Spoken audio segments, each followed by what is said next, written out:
Avant que je ne vienne me parler à ma soeur de la situation de son couple par rapport à la plainte de ma mère, j'étais dans mon coin. J'étais dans mon coin, pourquoi? Parce que sa position, pour moi en général, après tout ça, c'est que tous les problèmes que j'ai traversés, c'est parce que c'est ma copine qui m'apporte la malchance. Donc je parlais de cette campagne de décrédibilisation de mon image qui est lancée pour me faire passer pour faux, pour me faire passer pour le loser de la famille, pour qui on a tout donné, à qui on a tout donné et qui a toujours des problèmes et des casseroles, etc. Je vais faire une pause là-dessus, une brève pause, mais je vais développer dans mon loser de demain. Je n'ai pas eu de problème dans ma vie avant les 2 dernières années. Je n'ai pas eu. Les 2 dernières années, j'ai eu des problèmes dans ma vie parce que j'étais dans ma vie d'entrepreneur. J'étais entre une activité que j'avais à développer qui marchait très bien et je me suis lancé dans un investissement, un gros investissement, seul, à fond personnel, à fond propre. Et je n'avais pas de soucis. Les premières embrouilles ont commencé avec l'architecte qui avait raté ses calculs, etc. Ça a fait que j'ai dû abandonner l'espace où c'est-à-dire j'ai abandonné ma ville où il y avait mon premier business et mes autres pour venir me déplacer moi-même et suivre l'évolution de mon chantier dans le second. Ce mouvement-là, j'ai créé une sorte de chute down du business que j'avais laissé derrière moi avec ces personnes à qui je faisais confiance. Bon, la gestion n'était peut-être plus là, il a créé tout. Quoi qu'il en soit, c'est tombé là-bas parce que je venais suivre l'évolution de l'autre ici. Ça s'est passé vraiment rapidement et d'une façon intense. Et pendant cette transition-là, moi j'avais des engagements. Je me suis retrouvé au stade où plein de choses de ma vie sociale se sont déséquilibrées. J'avais un appartement à Yaoundé que je n'arrivais peut-être plus à payer. J'avais un autre à Douala que je n'ai pas également pu continuer à payer. J'ai accumulé des arrêts de loyer dans ces appartements, etc., etc. Pareil pour les salaires des employés. Pareil pour pratiquement tous mes engagements parce que je me suis retrouvé, c'est-à-dire c'était énorme. Et j'ai donc consacré ces 2 dernières années de ma vie à faire face à tout ce chaos qui peut-être par ma gestion, peut-être par X, Y, Z, peut-être est arrivé, mais quoi qu'il en soit, j'étais le principal acteur de ce changement de ma vie économique. Mais je n'ai jamais déprimé ou voulu me suicider ou en voulu à quelqu'un pour ça. Non, ça arrive dans la vie d'un entrepreneur. Ce n'est pas aujourd'hui que je suis dans le monde entrepreneurial. Peut-être au même stade, peut-être aujourd'hui c'est beaucoup plus costaud qu'avant, mais j'ai connu des chutes, mais je me suis toujours relevé. J'ai connu des chutes, je me suis toujours relevé. Là, pareil, je suis en train de me relever. J'ai désintéressé, j'ai pu régulariser plein d'engagements, j'ai pu m'excuser ici et là et tout. J'ai repris la courbe de ma vie, si je peux dire comme ça, et ça va, c'est sur ça que je me concentre. Les problèmes intimes de famille, etc., je ne suis pas souvent très connecté. Je pense que même dans les réseaux sociaux, vous ne pouvez pas dire que vous me voyez comme celui qui est toujours très présent dans les choses familiales, ou celui qui est un fêtard, une famille, etc., ou je sais pas, ou un fils à papa. Ceux qui m'ont vu, si vous ne m'avez pas vu en train de travailler dans mon business ou pour mon business, je ne sais pas où vous m'avez encore vu. Ceux qui m'ont souvent vu, c'était dans ça.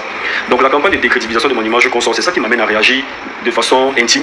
Le vice de cette campagne de décrédibilisation est poussé au point que je vois des blogueurs comme Zumento. Bon, je vais pas le qualifier, je ne sais pas si c'est un bon blogueur, mauvais blogueur, si c'est quelqu'un qui fait du business aussi avec les informations qu'il peut avoir, où il va au plus offrant et il se positionne de son côté ou pas, je ne sais pas.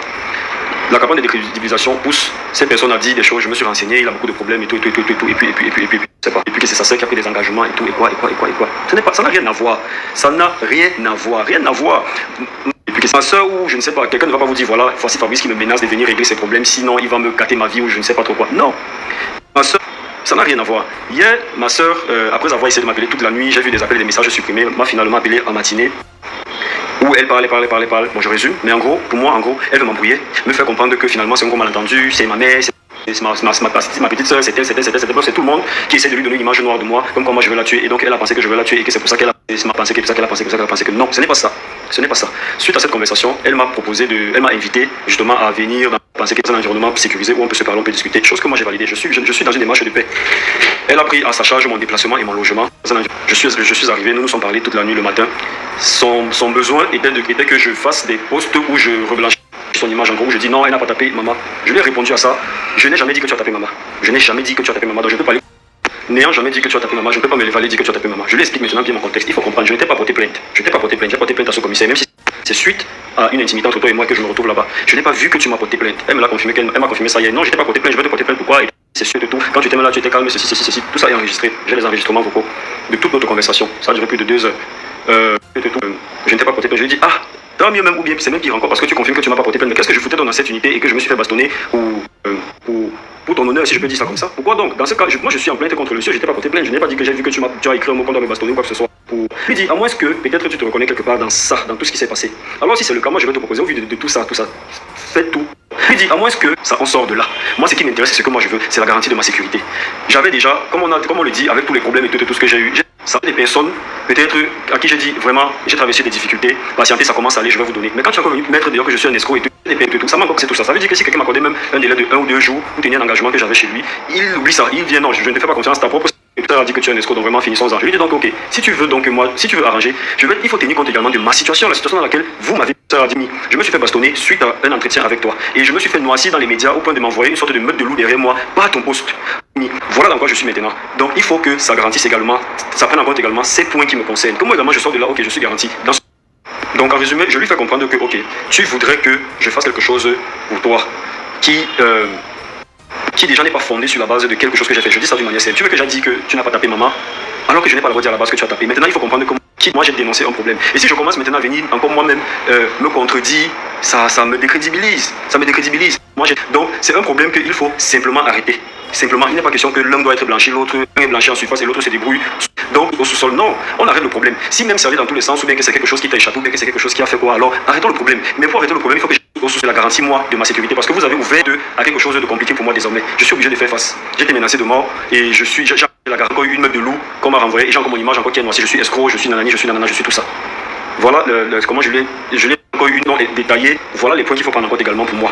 Voilà ce que tu considères. Et toi également, tu me dis ce que je considère pour toi. C'est la base de notre négociation. Non, et aussi, chacun trouve son compte et sa dignité et sort de ce problème. Chacun retrouve son compte et sa dignité et sort de ce problème.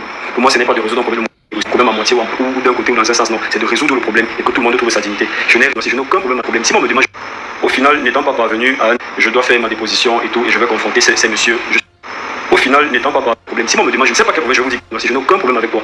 Elle m'a dit plusieurs fois, souvent comme ça, dans des embrouilles, problème à moitié ou d'un côté ou dans un sens, non. C'est de résoudre le problème et que tout le monde trouve sa dignité. Je n'ai rien à foutre de ton intimité. Je ne suis pas venu sur Internet pour te problème à moitié. Je n'ai aucun problème avec toi. Elle m'a dit plusieurs fois, souvent comme ça, dans des embrouilles. Oh, tu me veux quoi depuis les problèmes, je suis toujours étonné que, mais on a quel problème. Si on me demande, je ne sais pas quel problème, je vous dis que j'ai ma soeur. Je n'en ai aucun. Je n'ai aucun problème avec elle. Au final, n'étant pas parvenu à un accord, parce que je lui ai dit non, moi je ne vais pas faire les choses à moitié. Soit on fait bien, soit on reste comme ça. Moi je suis dans ma procédure, je dois faire ma déposition et tout, et je vais confronter ces messieurs. Je suis dans ça. Maintenant, ça va se développer là-bas. Je n'aime pas parler de ça dans les médias. Je n'aime pas, vraiment pas. Et je pense que vous pouvez me comprendre et respecter ça. Ok, comme c'est comme ça, je suis venu te voir pour que tu trouves le moyen d'arranger mon image et ça pour qu'on sorte du problème. Je dis oui, mais sauf que toi tu dis sortir du problème, mais tu ne considères que ton cas. Tu ne considères pas moi mon cas, on va sortir du problème, mais ton cas, seulement uniquement et non le mien. La conversation s'est arrêtée là, c'était ce matin. Et bon, la campagne de décrédibilisation elle continue. Après les investigations, j'ai vu que c'est un garçon qui a d'être partout et qui fait du chantage à ceux qui menace. Ça ressemble à de la poésie. C'est le texte, pour ceux qui comprennent un peu le français, le texte est trop subjectif. Il y a trop une prise de position, il y a trop les sentiments dans ce texte. Ça semble à quelque chose, ça ne semble pas.